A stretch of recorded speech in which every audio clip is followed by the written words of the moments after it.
के रहने वाले।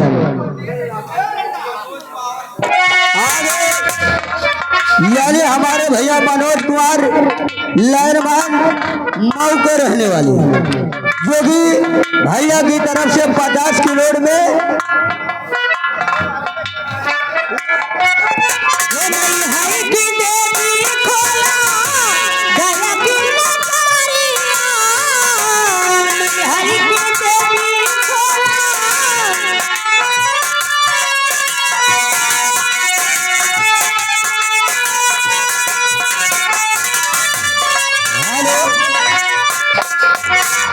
ये आ गए हमारे भैया वही मनोज कुमार लाइनमैन पावर मऊ खुरी के रहने वाले। 50 रुपया इनाम है। धन्यवाद।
और आगे वही हमारे भैया राम रे गुलापुर खुर्द के रहने वाले, जो कि 21 रुपया पहले दिए, 10 फिर साथ में आ गए हमारे भैया तेजभान सिंह, जो कि 10 रुपया इनाम है।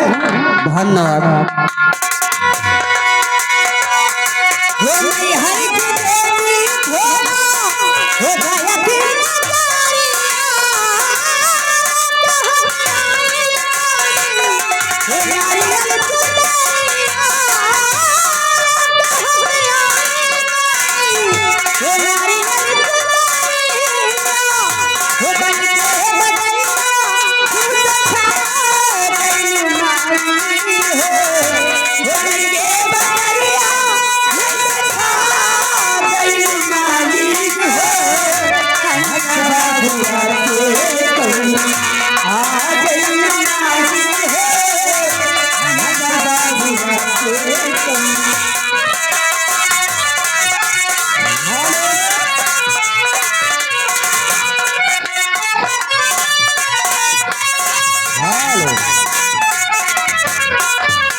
और आगे यानी हमारे भैया पीटर बैंड पार्टी, योगी भैया की तरफ से 10 रुपया इनाम है।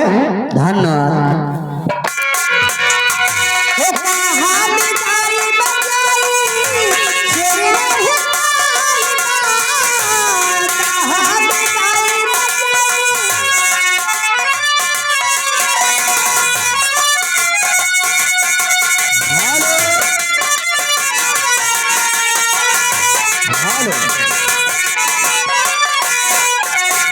और आगे हमारे भैया मनोज कुमार लाइनमैन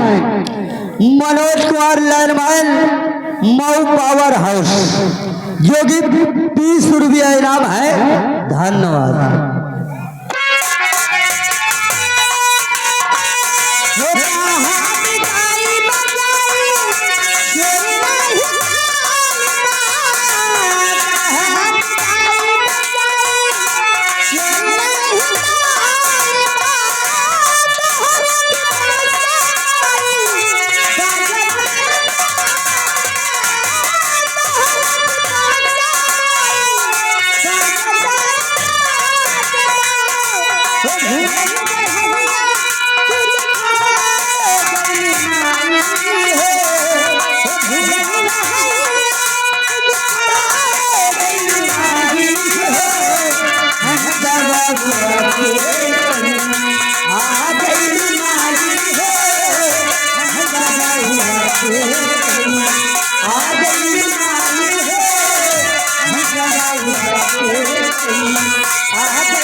सरस्वती मैया की के दरबार की रुक जा, तैं सोच समझ के घुरौबे यार भैया।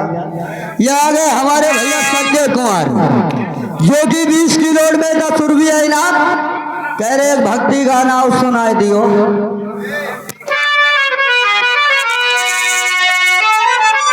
हेलो, ए दीदी क्या बात है, अब कहाँ चलोगी? अब चलो कहीं और घूमने चलती हूँ, पूजा हो गई।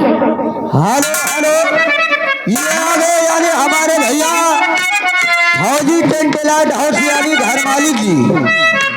उनकी तरफ से 50 रुपया इनाम है। और भैया जो आप लोग दाएं बाएं आगे पीछे खड़े हैं, आप लोगों से हाथ जोड़ के गुजारिश है, बैठ के नौटंकी देखिएगा। नहीं, हमारे घर मालिक कह रहे हैं आप लोगों को जबरदस्ती बैठाया जाएगा।